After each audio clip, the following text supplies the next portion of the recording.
Good morning. Joe Winberg, Bluebird, Semaphore, World History for Ordinary People, 43.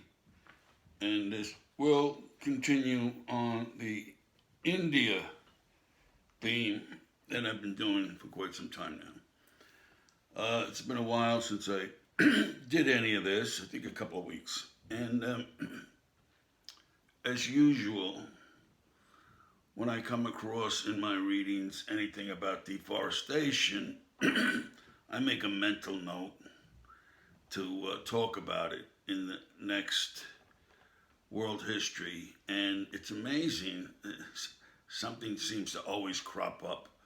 You know, I think by now I've identified maybe 8 large-scale deforestation that went on in the earth in the ancient days, long ago.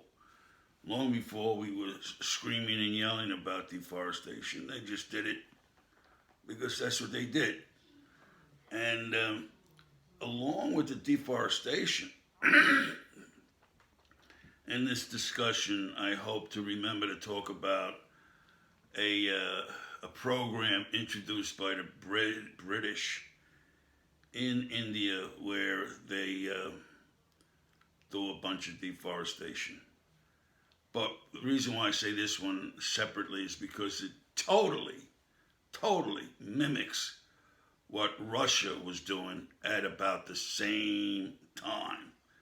So you know that these guys, and they were pretty tight, the aristocracy of Britain and Russia, you know, they would all meet the cousins and the uncles and sit around and say, oh, you know what we did to the doody-doos and da-di-da? Yeah, oh, this worked really well. We killed all their trees. And then we rented the land back to them. Oh, what a good deal that was. And, you know, the one that was listening, whether it was the Russians or the British that were listening to this deal, they went back and did it in wherever they were. Russia went back and did it in Russia. Britain went and did it in India. So, for sure, a human being looks at a tree and says, oh, that tree shouldn't be here, and he cuts it down. Or she, he or she. They don't want trees. They hate trees. So, you know, I'd like to have a bumper sticker that says, kill a tree, kill a child. So if any of you people out there are big on bumper stickers and can get that done cheap, get it, because that's what you're doing. You know, I got them all around this neighborhood where I live. Every day they got to cut down 10 more trees until they have nothing. But that's the way of the world. No use to complain because it ain't going to stop. Now, we're going to get back on the track here with India. But first I'm going to talk about the 3, I think, deforestation deals. So one I was just reading, and it was just out of nowhere, the author said, and we even seem to have evidence as far back as 10,000 years ago that China deforested a part of South China, Southeast China, for the reason to clear land and grow more food so they could have more people. Just what China needs, more people. Don't beat me up, you Asian folks, okay? But I don't think you need more people.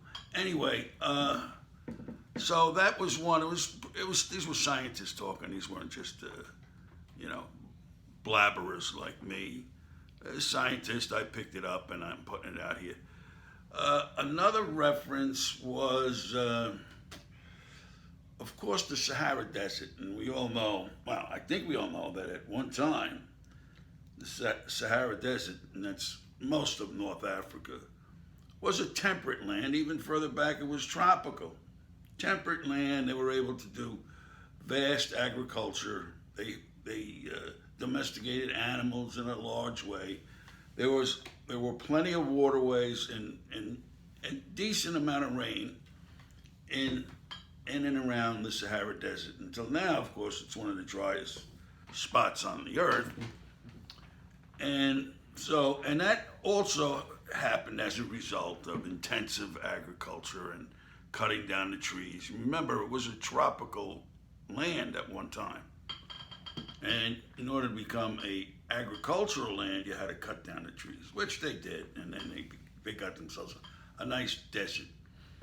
And by the way, I surmise that the Temacula desert, that early on in these talks, Temacula, whatever it is, in Central Asia, it's also one of the driest spots on the earth.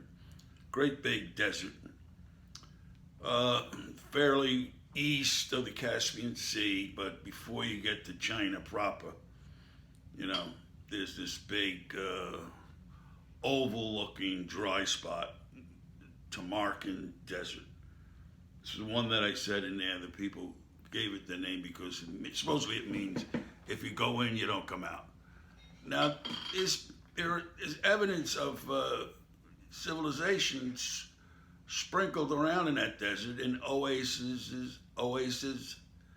So it seems to me that this also must have been a place of trees and vegetation that sooner or later got whacked and became a great big desert. So keep it up, boys. One day you'll have nothing but a sandbox to play in. However, so those were the two. And the other one is the story about what the Brits did in India to help in the deforestation of the planet, and how Britain and Russia were doing the same thing at the same time. God bless them, you know? I mean, who wants to have trees with all their dirty leaves piling up? Terrible, terrible. So we've covered the amount of deforestation I want to cover. And pretty much getting back to India, and I think I had already started talking about the mutiny, 1857. Well, it was, you know, the whole history of British occupied India, and then they reduce it to British India when they take over completely, is the story of, you know, minor mutinies all over the place, just all over the place. But they're minor, and nobody gives it much thought. But the one in 1857 became a really big, bad, nasty shootout, knockout, kick them out, and have an overall ugly, ugly time. But, you know, and basically based on the amount of killing that was done and the slaughter and the deprivation. It's just horrible, just absolutely horrible. And and it starts, you can't imagine the actual spark that set that one off. Now, keep in mind, they were doing this all over the time, and anybody would. If you're this nationality, you're from this land, this country, somebody comes in, takes you over, makes you be in their army, and makes you have to do what they want you to do. You know, go kill these people, go kill those people, and you can't go home until I tell you can go home and take a rest. You can't do anything. You got to be doing what I want to do. Now, it wasn't totally one-sided because some of the native troops, they didn't mind that much being part of these British regiments because they would get a pension when it was all over. So they figured, listen, I get to live a little bit above my means, even after I'm done working, i.e. soldiering, you know?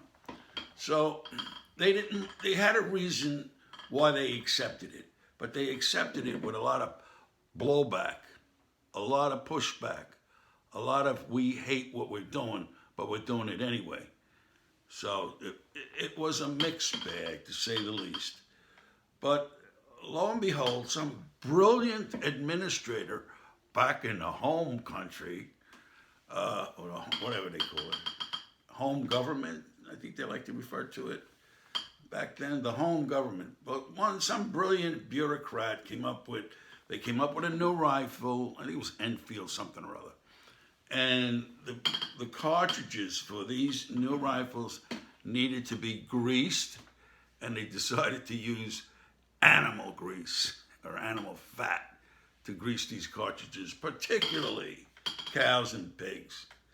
Now, when that got over to India, after being shipped over to India, and the Hindus and the Mohammedans saw this, now they went crazy. They went absolutely bonkers. Because if you even touched that type of material, if you just touched it, you were ostracized, out of your case, and you could never come back, and you can't go into another case. You're done for. You've got nothing, nothing.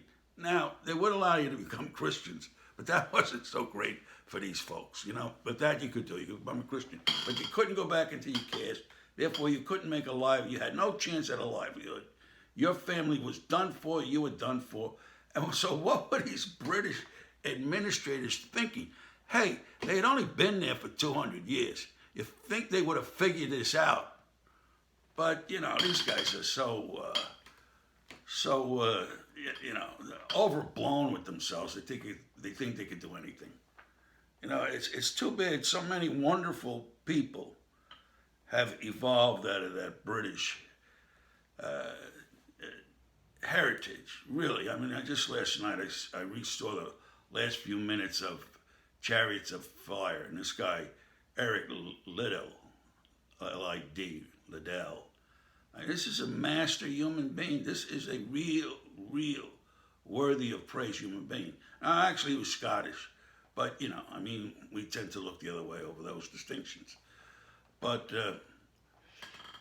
so, there are some marvelous people that came out of England, but the ones I'm going to talk about aren't those.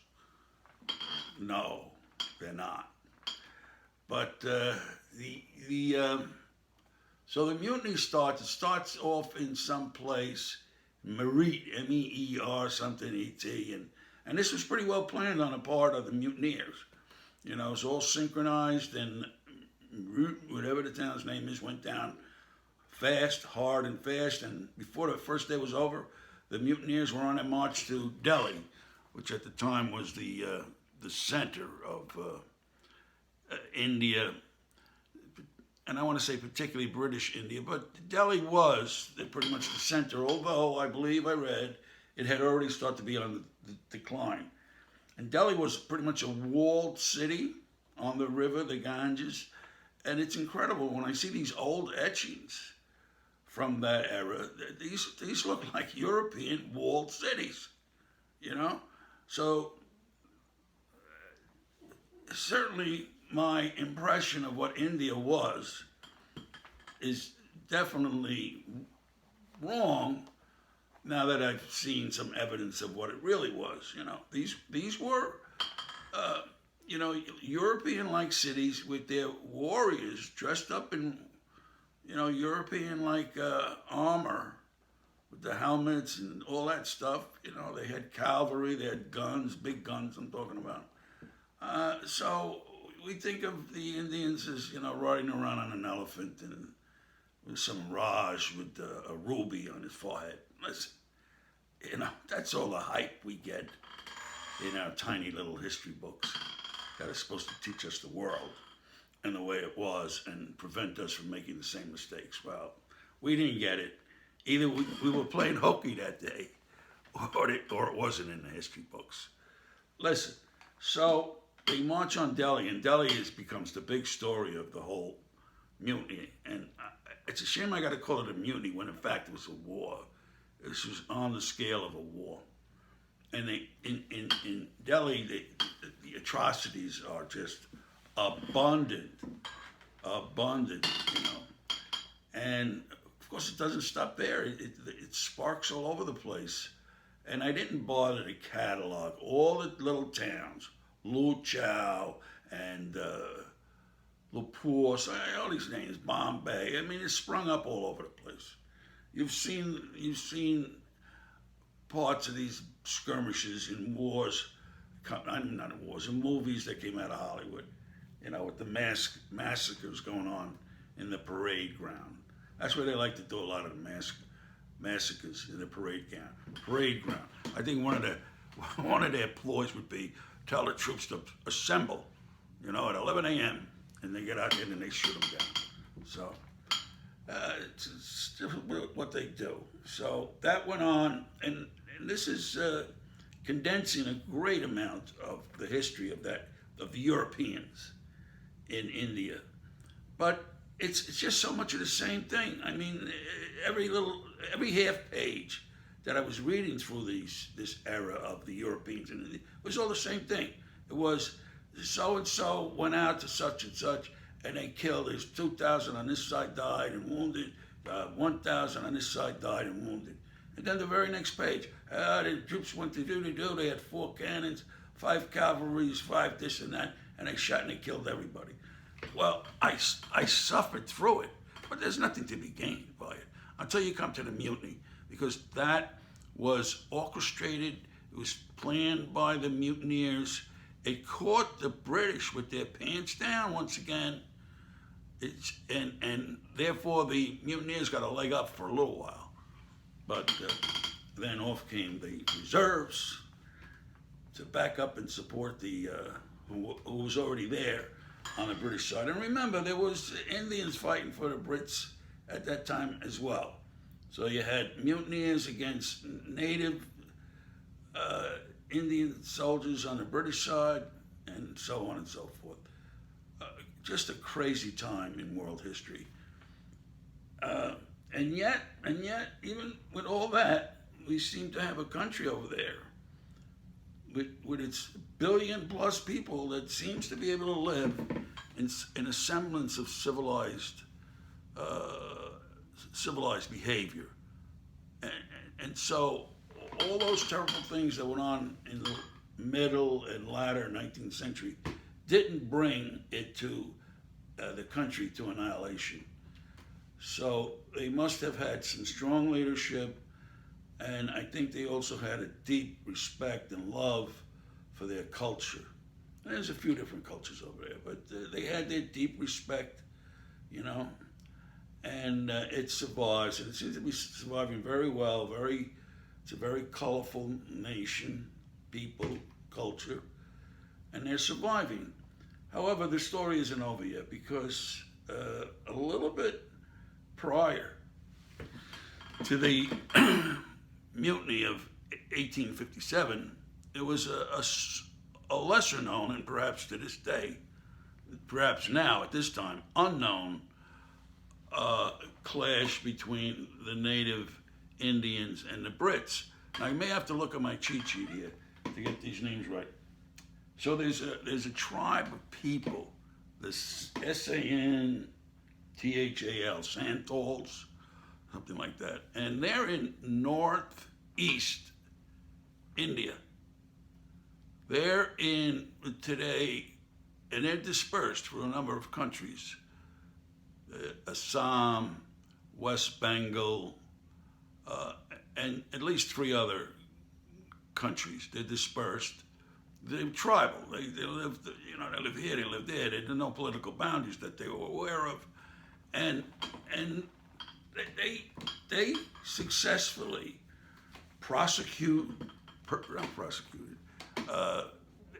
they successfully lived out their civilization for a very long time, because these people, if you go there today, these people are pre-Aryan. That means they came here before the Hindi, all right? They were here a very, very long time. The scientists like to point out that they're proto-Australian, this and that and that and this and what have you. But they some of the things I remember reading about them, that they were very kind of warlike or aggressive, but they lived almost completely off the forest that they were surrounded by, plus a little fishing.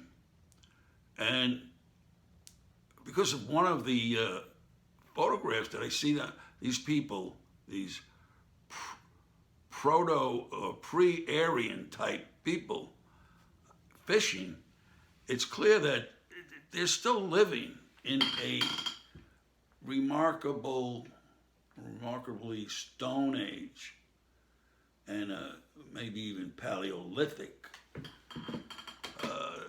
type of solution to the human needs.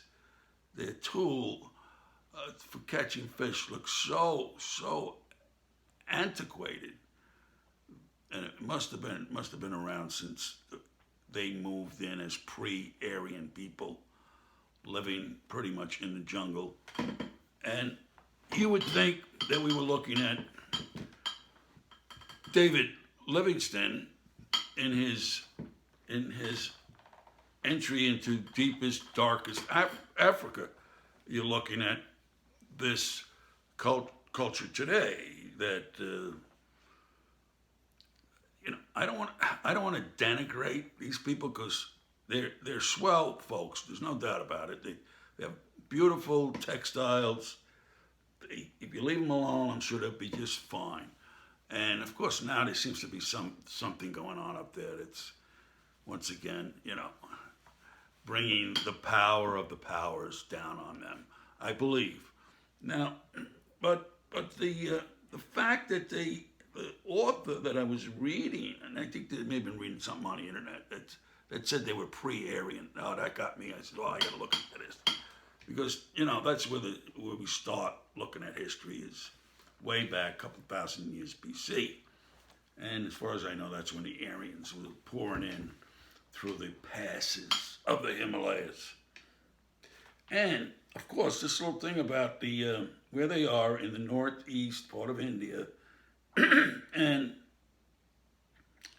the proto-Australoid or something like that characteristics of these people, once again, was talking directly to in that other thing I was trying to do. Why did the war in the Pacific become the war in the Pacific? And one of the things I said, I got to find out where these people all came from. And I think by now I pretty much have a good idea where they came from. And this little statement supports that. These people living there, the Santals, were pre-Aryan folks pouring over the Himalayas and coming down pretty much in a southeast direction, which would put them, as little groups moved on, right into Indonesia, and where the Japs coveted those people and their resources. So just wanted to make sure I made it clear that we know where these people came from and what was going on up there. But in 1855, when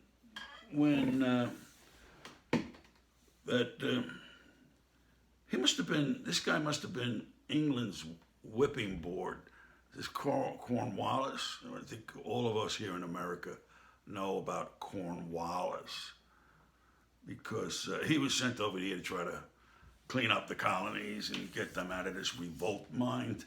Of course, he screwed up. He didn't successfully do that. So I think he was while he was up in Canada or French Indian War, I don't forget which one. He was sent packing. But I think now, I don't want to get Cornwallis mixed up with Burgoyne, but they must have used some of these guys. They have a lot of what is that word? They have a lot of gravitas. We'll send them over. They'll fix things. So they decide they're going to send him to India and go over there and fix this place, will you please? So he goes over there and he dreams up this idea the idea is referred to as the Zamindiri system, Zamandiri, something like that. And what that system is, and this is directed pretty much at where these people live, the Santals. In other words, northeast, where it's still vast forest. He decides he's going to cut that up into large tracts of land, and then he's going to the highest bidder, rent that stuff to what he wants of rich people, a lot of Indian people, whatever, but the rich. He's going to rent it to them. And those people become known as the Same thing, Zamandaries. And what the Zamandaries do is, first thing, they cut down all the trees. That's what they do. So they first of all, they could sell that wood. You know. And then the people who were living off it, now they got nothing to live off. So they have to hire themselves to these Zamandaries, whatever they're called. And then the Zamandaries selling what products is created by the forced labor of these people. They get to amass the amounts of rent that they need to pay Cornwallis's lackeys.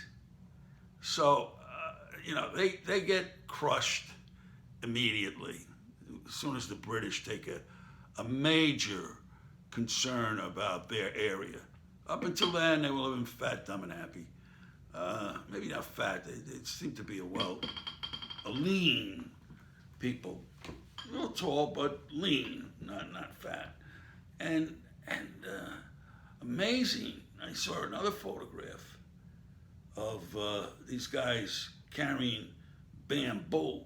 I didn't say in the picture, these guys carrying bamboo out of the forest. No, I just know it was bamboo. It was large.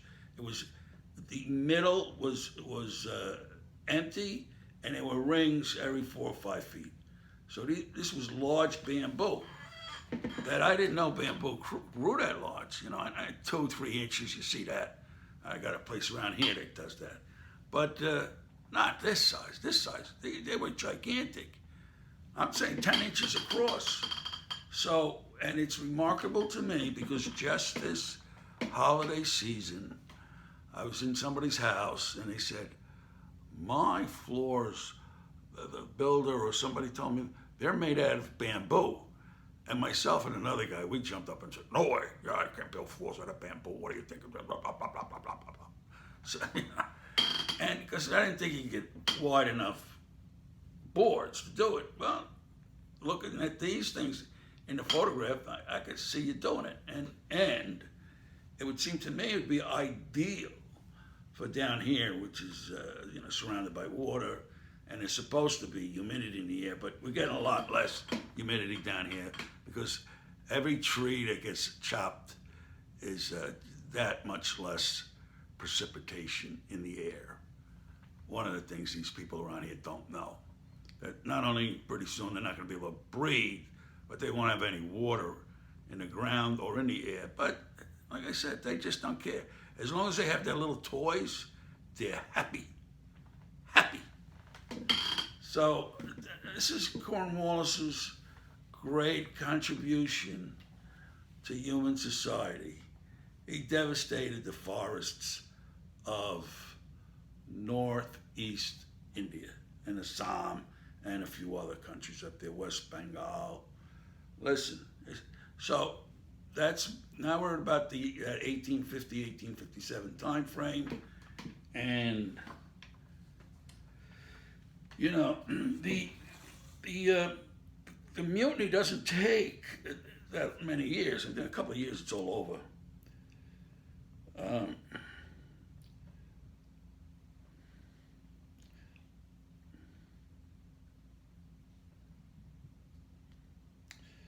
And then, I mentioned about the native soldiers, they were called Native Indian soldiers, I think, and they would be referred to as the NIS.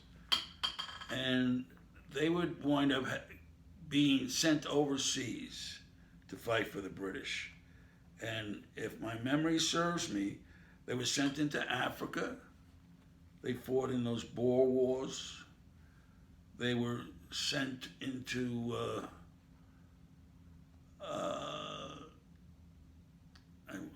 where was that? They were sent to, World War II. We see, there's so many documentaries of World War II. You see the Indian soldiers fighting side by side with the Australians. Or you see them also as India tries to take back Burma, and as the British try to take back Burma. And you see them, I think, in China fighting the Japs. And you see them in Indonesia, I'm pretty sure, also fighting the Japs and all over the Pacific. So these guys were leaned on hard to push back the Japs and the Krauts. Was that derogatory? I'm sorry. I didn't mean to be derogatory. The Germans, those wonderful people who, past genetics notwithstanding, are capable of killing millions in the most horrendous ways. But we're supposed to look the other way and say, they're wonderful. Look at their art and their literature and their music. They're just wonderful folks. That's what we're supposed to say, you know. And God forbid if you harp on the atrocities of the Germans and the Japanese, you'll be considered a traitor because you're not kissing the sacred cow of commerce. Oh, it just disgusts me. Anyway, so I think we've covered about what I wanted to cover today, which was the 3 new episodes of deforestation, a little bit about the mutiny.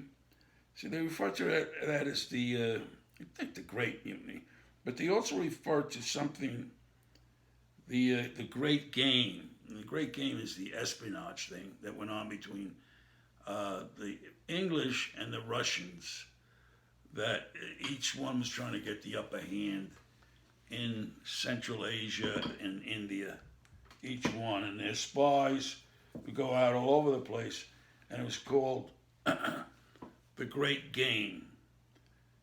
And if memory serves me, I believe Rudyard Kipling's novel Kim is a little bit of a story about that, the Great Game, and Kim's involvement in it.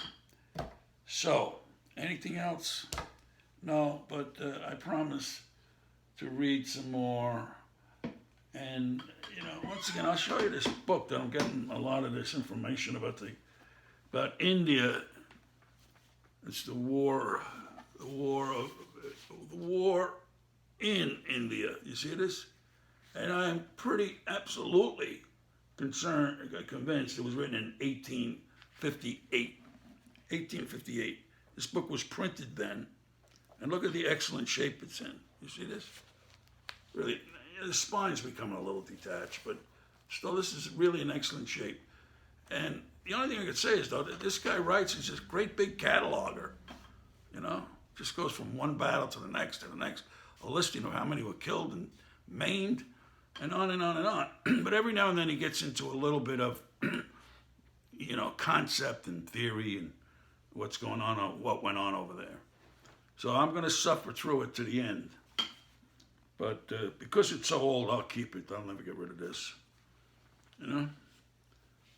When I die, they're going to have to come over here and get the relics of the ancient libraries of Egypt and other places like that were burned to the ground. These, you know, backward-thinking people and those backward-thinking people. I mean, they did it in every culture. Along would come some sort of a new idea, and then the archduke and the archbishop would lay their hand down and say, go to that monastery, get all the books off the shelves, and burn them. Burn them. There's nothing but heresy in those books. Burn everything. We're not going to tolerate competition. This is the way it happened, and that's it. And by the way, this whole period, since I talked to you last, I came across what to me supports many of my theories on gods and how all that happened and how we came to have organized religions. I don't know if I went over this at the end of last discussion, which would have been 42 because this is 43. But it just so fits some of these things I've been seeing. You know, people don't want to talk too further back than, say, 3,000, 4,000 BC, because that's where you start to see some writing, even though it's very primitive. But then they could say, well, this is historical. Well, and I think I did say this. Let's say historical happened 4,000. You can't tell me that at 4001, which was a year earlier, whatever they wrote at 4,000, the people didn't have those thoughts in mind. They just didn't write them down. The people weren't acting in the same fashion that the new writing in 4000 BC was starting to tell us. Now, this was going on for eons, thousands. I remember me saying that before, thousands and thousands of years before. And in the last couple of weeks, I've seen and come across a lot of support for that. And I think we're going to see more and more of that as more and more people get unleashed to examine our world, history, and so forth. And whatever criticism we may have of the internet, one thing I'm pretty convinced is that it has, rightly or wrongly, and I mean factually or infactually, gotten people to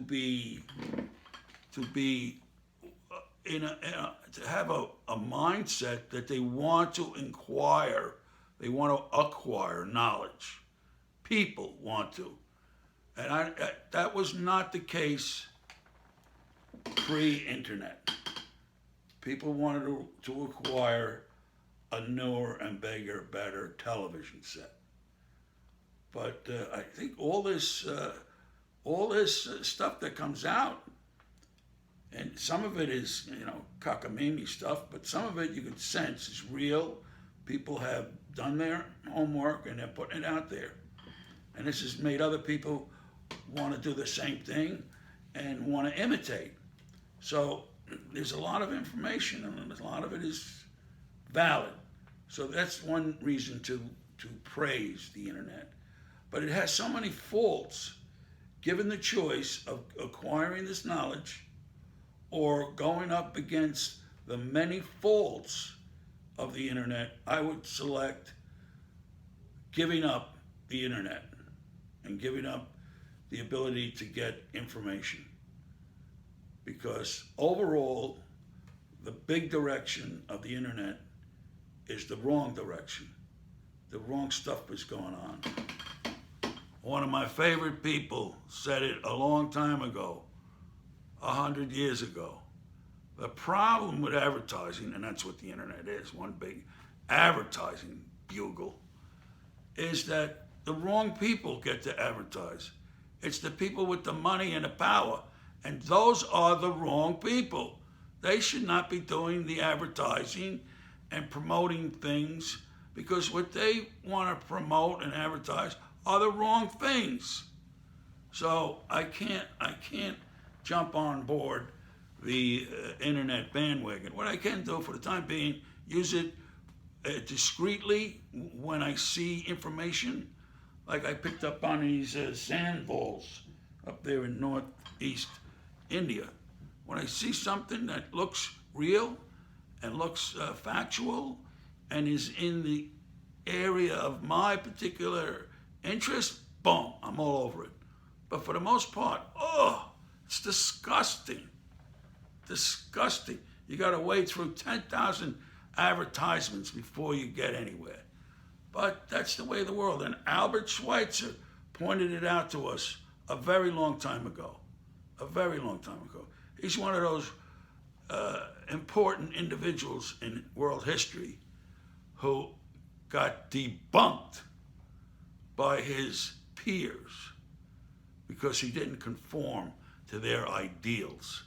So bad was the debunking that in 1963 or thereabouts, after he'd done many, many years of work in Africa with the poorest of the poor, Life magazine had said, well, we're done with this. We're going to go put a lid on this. We're going to go out there and we're going to find out what this guy Albert Schweitzer is really doing, because we hear all over the place that he's humbug and he's doing everything wrong and bad.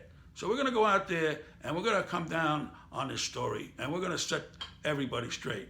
So they sent their reporters out there and their biographers or whatever. They sent the whole crew out there and they all came back praising the man.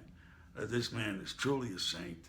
He's doing it the right way. He's providing medical assistance to people in a way that they can deal with, okay? Right there in their villages, he came, he put up there a hospital, a clinic. He let the family stay with the patient. And if they were there a long time, he would let them do work around the hospital grounds. And they all lived as a family, so they didn't feel left out. You go to a hospital today, I mean, come on, what a creepy vibe. Ugh! Creepy. But he did it the right way. And what did they do? They shut that down.